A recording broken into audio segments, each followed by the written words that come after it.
Carlos Mink, deputado estadual do Rio de Janeiro, ex-ministro do Meio Ambiente. Mink, ministro, um prazer te receber por aqui. Tudo bem com você? Bom, tudo bem é uma expressão meio em desuso, né? Mas digamos que regular mais já está maravilhoso.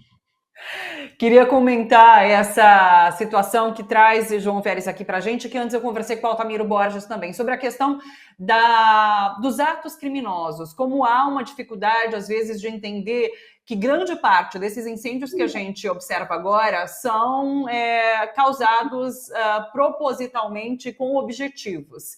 E a gente tem atrelado a isso a questão da impunidade, né? Muito nos lembra esse cenário agora, o que foi o Dia do Fogo, em 2019, primeiro ano da gestão Bolsonaro, quando aquelas pessoas, fazendeiros, foram pegos articulando o que seria o Dia do Fogo e que foi concretizado de fato. Eram 23 fazendeiros, se não me engano. E essas pessoas nunca foram, né, julgadas, condenadas, presas. Então fica essa questão da impunidade, né? E a gente vê uma situação como essa acontecendo agora. Como que você vê esse cenário que a gente tem do Brasil pegando fogo e das ações que o governo federal vem fazendo para tentar mitigar esse cenário, seja por conta de questões climáticas, seja por conta de investigações, de fato, que precisam acontecer para se achar e punir essas pessoas responsáveis por isso? Queria te ouvir.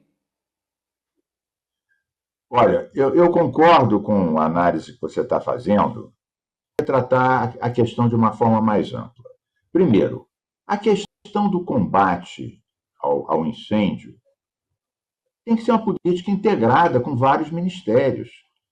Por exemplo, o Ministério da Agricultura, na sua área de extensão rural, tem que explicar para os agricultores e fazer uma forte campanha de que aquilo que era uma prática cultural agrícola há 20 anos atrás, com essa estiagem, com esse calor, com essa falta de chuva e com vento, vira uma desgraça que queima floresta e acaba queimando a casa e a roça de quem meteu fogo para fazer pasto, ou para fazer horta, ou para queimar. Primeira coisa, tem que ser de vários ministérios.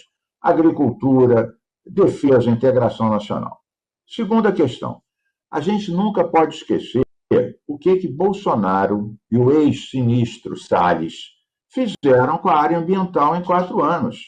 Esvaziaram o ICMBio, esvaziaram o IBAMA, esvaziaram o CONAMA, votaram até no CONAMA a quebra das defesas de manguezais e restingas. Tivemos que nós, o Fórum do Ex-Ministros de Meio Ambiente, eu, Marina, Isabela, Zé Carlos Carvalho, íamos no Supremo, né? Ministra Carmen Lúcia, ministro Fux, para cancelar esses atos criminosos e inconstitucionais de tirar a defesa de manguezal e restinga. Outro ponto. Essa questão, no Brasil, não há cultura de prevenção. Infelizmente, não há cultura de prevenção. Essa questão dos brigadistas não é em cima da hora que você resolve. Você tem que pegar 6 meses antes os brigadistas, treinar eles, ver se tem o caminhão-pipa que tem água, se o helicóptero, o avião que joga água no incêndio, se tem água. Outra coisa, cadê o Exército? O Exército tem uma estrutura muito poderosa, tanto para dissuasão quanto seus aviões. A aeronáutica, cadê o Exército e a aeronáutica? Não entendo o que está acontecendo. Então, eu acho que são vários. Outra coisa, governos estaduais. Os governos estaduais vivem batendo a porta, com razão, do governo federal, pedindo renegociação de dívida, pedindo obra, pedindo dinheiro, pedindo tudo. Só que agora tem que chegar junto. Eles têm polícia, eles têm bombeiro, defesa civil, e sabem onde é que queima. Todo mundo. Eu falei há pouco tempo com antigos companheiros meus, do tempo que eu era ministro, ele diz que eles sabem quem é que está metendo fogo. Várias dessas pessoas. E você levantou um ponto sensacional. A impunidade. Isso não é culpa da Marina. Se foram flagrados 23 conspirando o Dia do Fogo em 2019, há 5 anos atrás, por que nenhum foi condenado, nenhum foi preso? Acaba sendo um estímulo à impunidade. E, por fim, para fechar esse primeiro bloco aqui, dizer o seguinte, são questões diferentes. Tem o sujeito que põe fogo, porque pôs fogo a vida inteira e é um inadvertido. Mas só que, pela lei atual, ele não podia botar fogo na estiagem. Então, ele está completamente errado.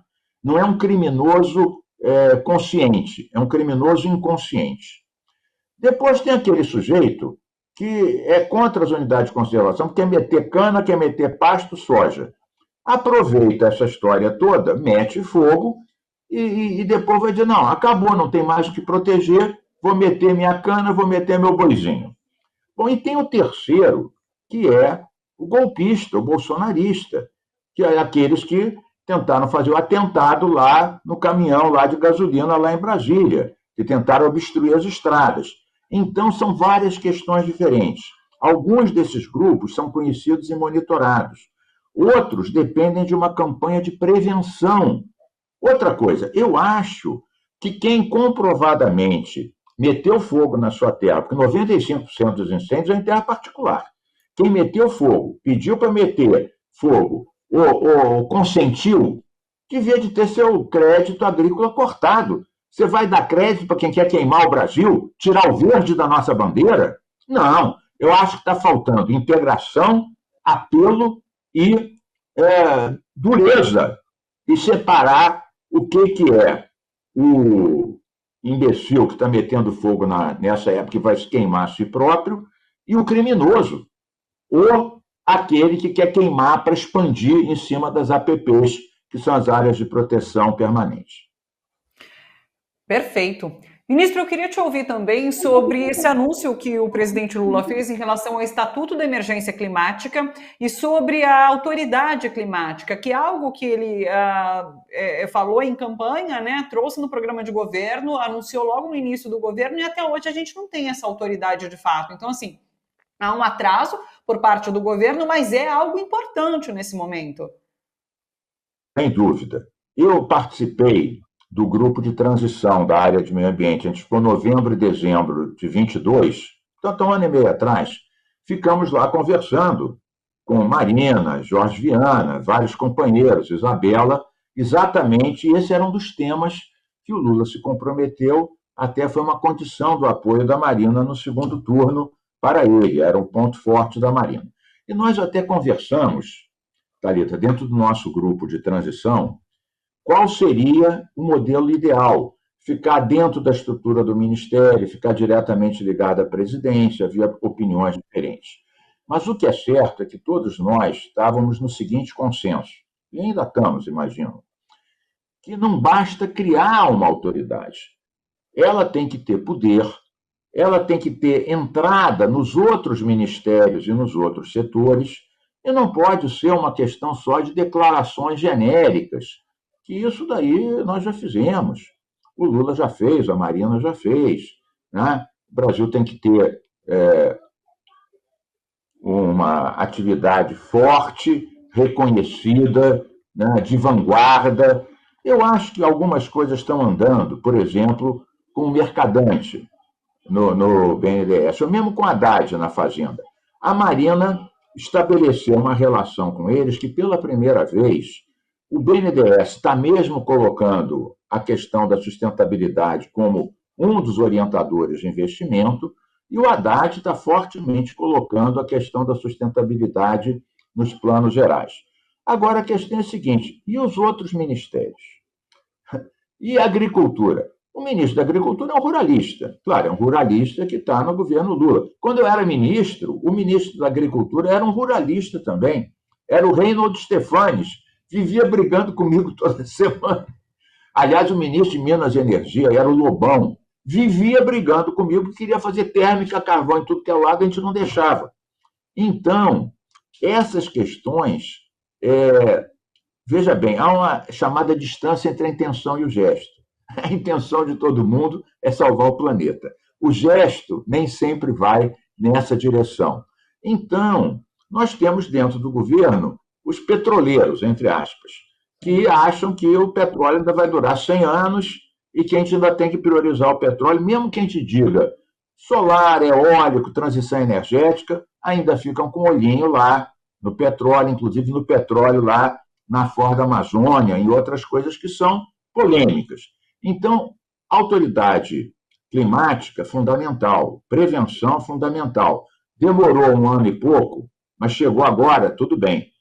Mas a gente tem que juntar isso com as outras questões. Por exemplo, eu consegui hoje, no plenário, botar em urgência, na terça que vem, um projeto nosso de integração da questão da defesa civil, prevenção de incêndio, brigadistas e trabalho com os agricultores. Vai entrar em pauta em urgência terça-feira agora.